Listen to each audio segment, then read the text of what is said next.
अस्सलाम वालेकुम। Blow room के हवाले से पिछली वीडियो में हमने ब्लो रूम की मुख्तलिफ मशीन्स में फ़ीडिंग के लिए जो मेकानिज़म यूज़ हो सकता है, फ़ीडिंग के लिए जो डिवाइसेस होती हैं उनको डिस्कस किया था। इस वीडियो में हम डिस्कस करेंगे कि मुख्तलिफ मशीन्स में ओपनिंग के लिए कौन कौन सी डिवाइसेस यूज़ होती हैं। तो ओपनिंग के लिए ब्लो रूम की मुख्तलिफ मशीन्स में मुख्तलिफ तरीके इस्तेमाल हो सकते हैं। ब्रॉडली इनको दो कैटेगरीज़ में हम डिवाइड कर सकते हैं। एक है स्पाइक्ड लैटिस और या फिर एंडलेस बेल्ट के ज़रिए से ओपनिंग, और दूसरा है रोटेटिंग रोलर्स या फिर बीटर्स के ज़रिए से ओपनिंग का एक्शन परफॉर्म करना।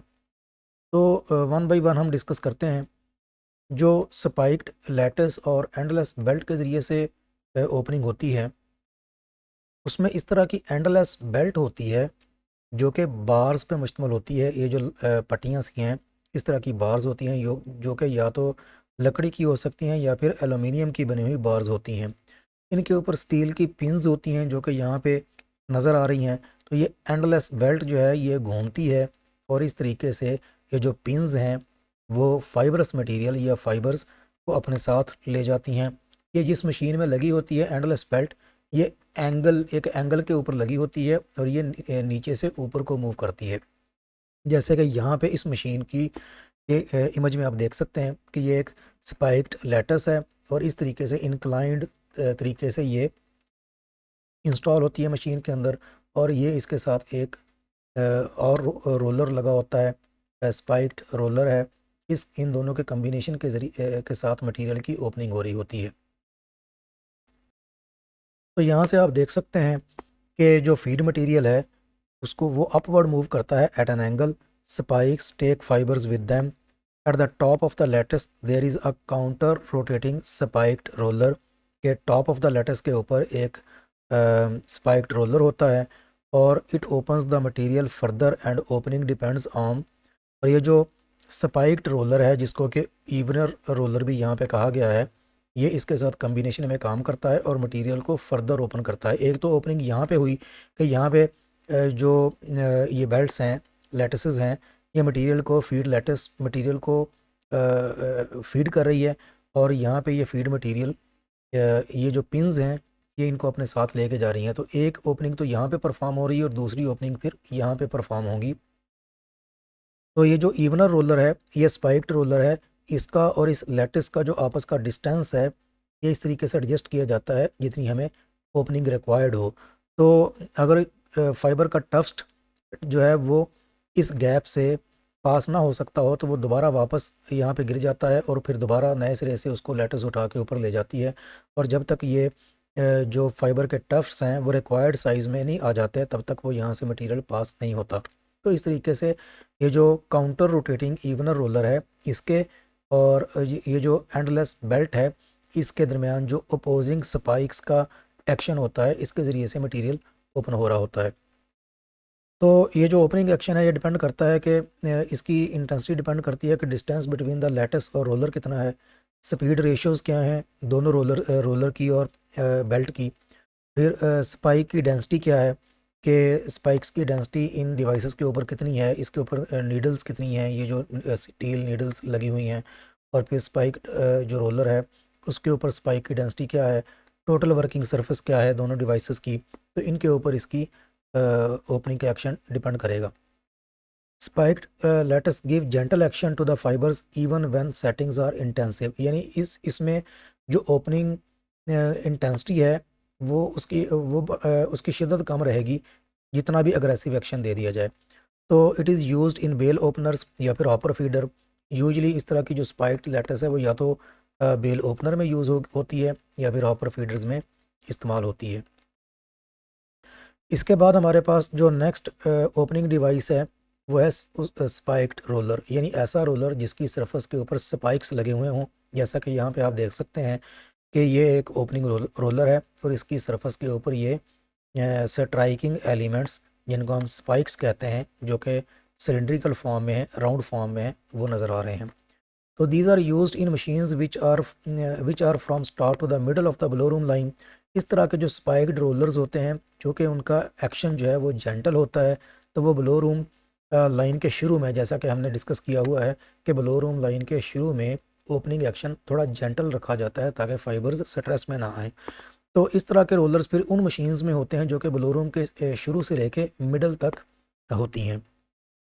तो ज़्यादातर ये शूट फीड्स में इस्तेमाल होता है, बेल ओपनर्स में, स्टेप क्लीनर्स में। स्टेप क्लीनर भी या बेल ओपनर जो हैं ये इनको हम इंडिविजुअली डिस्कस करेंगे डिफरेंट वीडियोस में, अलहदा से वीडियोस में। तो इसकी जो स्पीड है इस तरह के रोलर की वो 600 से लेके 1000 आरपीएम तक हो सकती है। स्पाइक की जो डेंसिटी है is lower if used in the start of the blow room line. अगर ब्लो रूम लाइन के बिल्कुल स्टार्ट में यूज़ किया जाए तो ये जो स्पाइक्स की डेंसिटी है जो यहाँ सरफेस के ऊपर नज़र आ रहे हैं ये कम रखी जाती है, और अगर मिडिल में यूज़ किया जाए तो इस डेंसिटी को बढ़ा दिया जाता है। इसके बाद जो नेक्स्ट हमारी डिवाइस है ब्लो रूम की में ओपनिंग के लिए, वो ड्रम विद स्पाइक्स और पिंस है, जो कि यहाँ पे नज़र आ रहा है कि ये एक ड्रम है और इस ड्रम के ऊपर स्ट्राइकिंग एलिमेंट या फिर ये लगे हुए हैं, स्पाइक्स लगी हुई हैं। तो इसकी जो एक और वेरिएशन है, it consist of strikers arranged at regular intervals on the circumference of the discs which are arranged on the shaft. के शाफ्ट के ऊपर डिस्क्स अरेंज्ड हैं और इन डिस्क के ऊपर ये जो स्ट्राइकिंग एलिमेंट्स हैं वो सीरीज़ में लगे हुए हैं। तो इस तरीके से ये जो स्ट्राइकिंग एलिमेंट्स हैं, ये जो स्पाइक्स हैं, इनके ये एक रोलर के ऊपर मौजूद होते हैं। इसी की एक और वेरिएशन भी होती है जिसमें कि ड्रम के ऊपर डबल पिंस इंस्टॉल्ड होती हैं, जैसा कि यहाँ पे नज़र आ रहा है, जैसे यूनिक्लीन B12 के अंदर होती है। इस तरह के जो रोलर की स्पीड है वो 400 से लेके 800 आरपीएम तक हम एडजस्ट कर सकते हैं। Striker element spacing is greater in the start again, कि अगर ब्लो रूम के शुरू में इस तरह का रोलर इस्तेमाल हो रहा है तो स्ट्राइकर जो एलिमेंट है उसकी डेंसिटी कम रखी जाती है, स्पेसिंग ज़्यादा रखी जाती है, and higher in the middle of the blow room line. और अगर जैसे जैसे अगर ब्लो रूम में के मिडल में मशीन में इस्तेमाल हो रहा है तो उसकी जो डेंसिटी है या स्पेसिंग है वो कम रखी जाएगी, डेंसिटी ज़्यादा कर दी जाएगी। इसके बाद हमारे पास टूथ रोलर है, कि ऐसा रोलर जिसकी सरफेस के ऊपर डिफरेंट किस्म के टीथ हों। तो ये जो रोलर है ये एसिमेट्रिकल होता है, यानी कि इसके जो टीथ हैं वो एक डायरेक्शन में इंक्लाइंड होते हैं, और ये टीथ की जो का जो डिज़ाइन है हमें नज़र आ रहा है ये तकरीबन कोर्स सा टीथ की तरह का होता है। कि सा टीथ जैसे कि आरी के दंदे होते हैं या दंदाने होते हैं वो तो बड़े शार्प होते हैं, उतना शार्प तो नहीं होता इसका टीथ, लेकिन इसको कोर्स सा टीथ लाइक हम कह सकते हैं।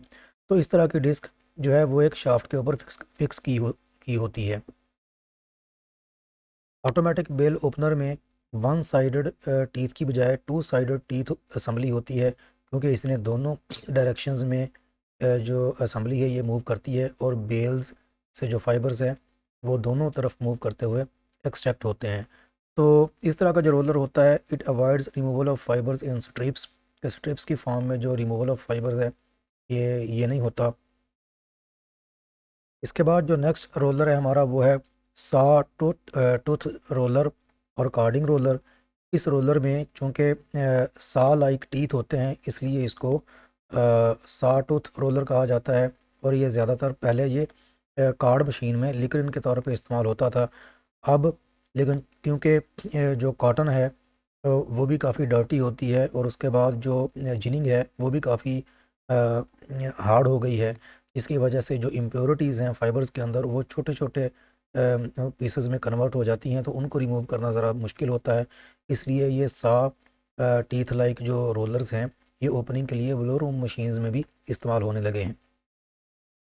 तो इनका डिसएडवांटेज ये है कि ये बहुत ज़्यादा इंटेंस सेक्शन देते हैं ओपनिंग के लिए, जिससे फाइबर स्ट्रेस में भी आ सकता है। तो इसकी ज़रूरत इसलिए है कि हार्ड जिनिंग इम्प्योरिटीज़ को स्मॉल कर देती है और require more opening to remove them. तो इस वजह से हमें उनको छोटी छोटी इम्प्योरिटीज़ को रिमूव करने के लिए ब्लो रूम के अंदर ही ज़्यादा लेवल की ओपनिंग चाहिए। उसके बाद जो इसका जो रिज़ल्ट है वो फाइनेस्ट ओपनिंग और क्लीनिंग होती है, यानी कि ये बहुत फाइन लेवल की ओपनिंग और क्लीनिंग करता है ये रोलर। स्पीड इसकी 600 से लेके 1000 आरपीएम तक एडजस्ट की जा सकती है। और ये जो टूथ की स्पेसिंग है 6 से 8.5 mm तक, और टूथ हाइट 4.5 से 5.5 mm तक। और ज़्यादातर और ये ब्लो रूम के एंड के ऊपर यूज़ होता है, क्योंकि इसने बड़ा इंटेंस सेक्शन देना होता है, तो ये ब्लो रूम के एंड वाली मशीन में जो फाइन क्लीनिंग जोन है उसमें यूज़ होता है। इसके बाद कुछ पुराने टाइप के बीटर्स हैं हमारे पास, जो कि ओपनिंग के लिए इस्तेमाल होते थे, जिनको ब्लेडेड बीटर्स कहते हैं। ये डबल ब्लेड के भी हो सकते हैं, कि टू ब्लेडेड भी हो सकते हैं, और थ्री ब्लेडेड भी हो सकते हैं। तो टू ब्लेडेड का मतलब ये है कि ये जो शाफ्ट है इसके दोनों तरफ दो आर्म्स हैं, जो कि दो ब्लेड्स हैं जो कि ओपनिंग का एक्शन करेंगे। और थ्री ब्लेडेड का मतलब ये है कि शाफ्ट के ऊपर तीन ब्लेड्स हैं जो यहाँ पे नज़र आ रहे हैं। तो इसकी जो स्पीड है वो 600 से लेके 700 RPM तक रखी जा सकती है। और टू ब्लेडेड जो बीटर है वो एक रेवोल्यूशन के दौरान 2 दफ़ा, और थ्री ब्लेडेड एक रेवोल्यूशन के दौरान 3 दफ़ा मटेरियल को बीट करेगा। तो ये आजकल कम इस्तेमाल होते हैं नई मशीन्स में, पुरानी मशीन्स में ये इस्तेमाल होते थे। इसके साथ साथ एक और बीटर जो कि ब्लेडेड बीटर ही की तरह का है, जिसको क्रिशनर बीटर कहते हैं, वो इस्तेमाल होता था। और इसके साथ साथ एक पिंड बीटर्स जो कि यहाँ पे नज़र आ रहा है वो भी इस्तेमाल होता था। जो क्रिशनर बीटर है that is similar to bladed beater instead of beater bars. के बीटर के आर्म की जगह पे पिंड बार्स लगी होती हैं, जैसा कि ये बार है इसके ऊपर ये पिंस लगी हुई हैं। तो सिंपल ब्लेड की बजाय ब्लेड की सरफेस के ऊपर आपको यहाँ पे पिंस भी नज़र आ रही हैं। तो इसकी स्पीड जो है वो 800 से लेकर 1100 RPM तक एडजस्ट की जा सकती है। ये ब्लो रूम लाइन के एंड पे यूज़ होता है। ये भी ज़्यादातर ये स्कचर में इस्तेमाल होता है। हमारे पास NTU की लैब में जो स्कचर है उसमें भी लगा हुआ है, और स्कचर से पहले स्टेप क्लीनर के बाद भी ये क्रिशनर बीटर दो लगे हुए हैं हमारे पास जो लैब में ब्लो रूम लाइन है। तो ये वहीं से इमेज लिया गया है क्रिशनर बीटर का। इसकी आप सरफेस देख सकते हैं कि एक आर्म आपको नज़र आ रहा है, दूसरा आर्म ये है। तो आर्म के सरफेस के ऊपर आपको ये छोटी छोटी स्टील की पिंस लगी नज़र आ रही हैं। तो ये गुड डिग्री ऑफ ओपनिंग देता है, but also higher fibre loss. इसका फाइबर लॉस भी ज़्यादा होता है। इसकी एक वेरिएशन जो है वो क्रिशनर रोलर होता है, having pinned bars on drums instead of bars. ये पिंस बार यहाँ पे आपको लगी नज़र आ रही हैं। तो ये इस तरह के आर्म्स की बजाय इस तरह की जो बार्स हैं वो ड्रम के ऊपर इंस्टॉल्ड होती हैं। तो ये तो थी हमारी ओपनिंग डिवाइसेस। इसके बाद ब्लो रूम की मुख्तलिफ मशीन्स में क्लीनिंग के लिए जो मेकानिज़म इस्तेमाल होता है, जो डिवाइसेस इस्तेमाल होती हैं, वो हम डिस्कस करेंगे, लेकिन ये हम नेक्स्ट वीडियो में डिस्कस करेंगे। Thank you.